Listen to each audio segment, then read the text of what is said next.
दीजिएगा सर जी, महीना में सर जी आप कर देंगे ना तो। देखिए 16 का 4 नंबर का सवाल है, हर का परिमेयकरण करने के लिए कह रहा है। क्या कह रहा है? हर का परिमेयकरण। इसमें सवाल है आपका 3√2 बटे √3 प्लस √6। सवाल में क्या कह रहा करने के लिए हमको क्या क्या कौन सी क्रिया करनी है? तो हर का परिमेयकरण करना है। क्या करना है? हर का परिमेयकरण करना है। इसको देखिए ध्यान से आप लोग समझिए, है ना। आप कैसे करेंगे? सबसे पहले यहाँ पे देखिए हमको क्या ज्ञात करना है? परिमेयकारी गुणांक ज्ञात करना है। क्या ज्ञात करना है बाबू रे? परिमेयकारी गुणांक। अगर हर में अगर अपरिमेय संख्या है ना, तो अगर प्लस और माइनस चिन्ह के साथ है, अगर सिंगल रहेगा, अगर √3 सिर्फ रहता या √6 रहता, है ना, तब उसके लिए जो है परिमेयकारी गुणांक की जो विधि इससे पहले पिछले क्लास में बता चुके हैं, उस नियम से बना था। लेकिन इसमें क्या है, ये दूसरा टाइप से सवाल आ गया है। इसमें प्लस चिन्ह के साथ आ गया है ना। √3 है प्लस √6 है, तो बीच में प्लस चिन्ह आ गया। पहले सिंगल वाला था, अब क्या है? डबल आ गया है ना। इसमें बीच में प्लस चिन्ह है, तो इसमें परिमेयकारी गुणांक ज्ञात करने के लिए अगर प्लस में रहता है तो माइनस लेते हैं। यही चीज लिखेंगे √3 माइनस √6, यही लिखेंगे। लेकिन प्लस है तो क्या लेंगे? माइनस।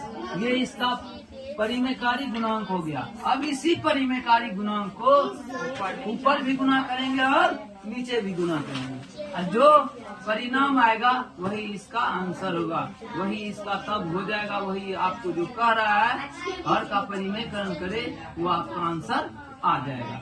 हाँ, तब आएगा जब आप जो है सवाल को जो है जो प्रक्रिया है, जो तरीका है, उस तरीके से सही से बना पाइएगा, तब आपकी किताब का आंसर मिल पाएगा।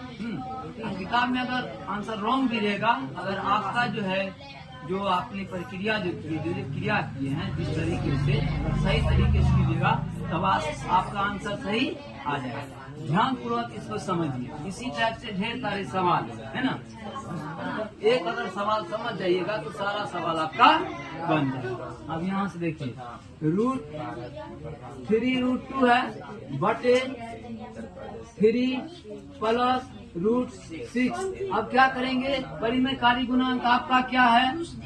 परिमेयकारी गुणांक क्या है? अब इससे हम गुना कर देंगे, इसको √3 माइनस √6 से गुना कर देंगे। इधर भी √3 माइनस √6 से गुना कर दिए। अब देखिए एक होता है सजातीय, एक होता है विजातीय। अब देखिए ये बाहर में है, ये रूट के अंदर में है, ये भी रूट के अंदर में है। जो रूट के अंदर में है ना, उसको अंदर वाले को अंदर वाले से गुना करेंगे। अगर बाहर में कोई है तो बाहर वाले को बाहर वाले से गुना करेंगे। ये 3 से यहाँ पे कुछ नहीं है तो 1 है, तो यहाँ हो जाएगा आपका 3। अब ये जो रूट के अंदर में 2 है, यहाँ 3 है, तो 2 तिया 6। समझ में आ गया? अब फिर इसको और इससे गुना करो, माइनस लिख दो। यहाँ पे कुछ नहीं तो 1 है, 3 एकम 3 हो जाएगा, 6 दूनी यहाँ पे 12 हो गया। समझ में आ गया बात? अब देखो यहाँ पे तो क्रिया कर दिए हैं। अब नीचा देखिए, यहाँ a plus B into A minus B पर है, तो इस फार्मूला पे है, एक सूत्र पे है, तो a plus B into A minus B बराबर होता है a² माइनस b²। ये फार्मूला पे लिख देंगे। अब ये हो गया a, ये हो गया b, तो √3 का स्क्वायर हो जाएगा, हाँ, माइनस √6 का स्क्वायर हो जाएगा। हो गया। अब देखिए यहाँ पे समझ गए। अब यहाँ पे करना क्या है, एक काम और करना है। यहाँ पे क्या है, √12, इसका फैक्टर करके देख लेंगे, है ना। टक्कर करके देखते हैं कि वर्गमूल इसका निकलवो करता है या वर्गमूल है तो ये यहाँ पे 2 छुपा हुआ रहता है। क्या 2 छुपा हुआ रहता है।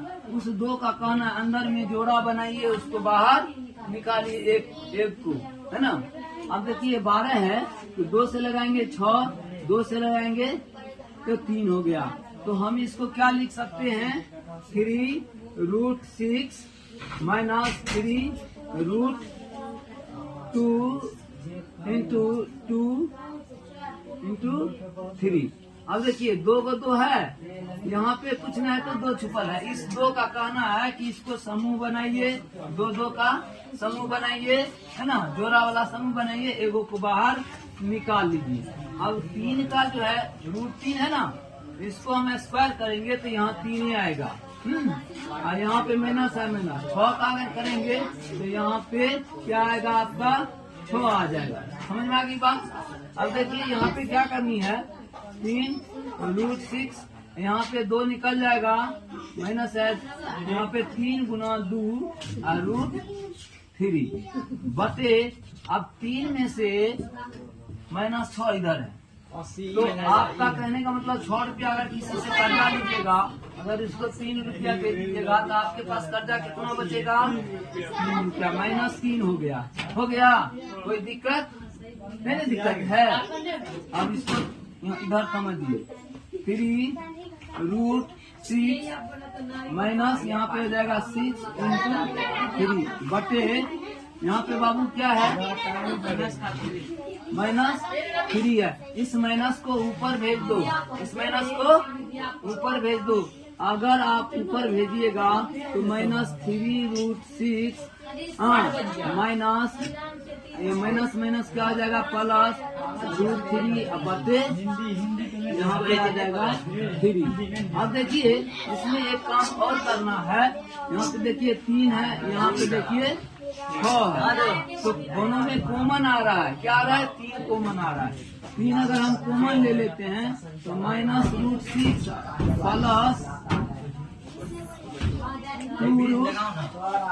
+2√3 है, हो गया बटे 3। ये 3 कट गया, आ गया -6 रूट हो गया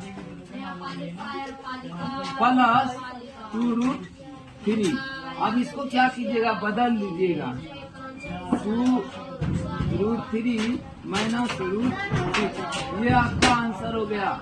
नीचे हम कुछ हटे परी में आ गया, यही आपका किताब में भी यही आपका आंसर होगा।